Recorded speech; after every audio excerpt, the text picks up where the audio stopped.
From a distance, this looks like an idyllic stretch of coastline on Hong Kong's Lamma Island. But when you take a closer look, it's littered with rubbish. Hong Kong Cleanup is a movement that brings volunteer groups to rubbish hotspots to compete in picking up and registering the most trash. Last year, 75,000 people took part. It is so dirty. It's an educational experience for people of all ages who can see what people are doing to their environment. All the rubbish on this beach has washed up from the sea. It was totally cleared in a clean-up operation only a week ago, and the government has picked up more than 100 bags of rubbish only this morning. Yet, we still have things like plastic boxes, polystyrene from what looks like a lunchbox, and plastic bottles that have washed up from somewhere offshore. Sea Shepherd is a marine conservation non-profit organisation. Asia Director Gary Stokes has found animals such as turtles washing up on the city's shore with plastic in their stomachs. That's somebody's garbage being dumped. I don't think it's an individual because there's too much of it. So I believe it could be one of the refuse companies not making it to the landfill.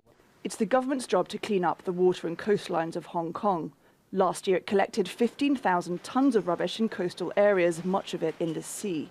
But it's a challenge to find out where the rubbish is coming from and to catch people while dumping illegally. Is there some way for us, by looking at the nature of the rubbish, combining it with maybe some of the signs of modelling and so on, that we can detect where it might have come from?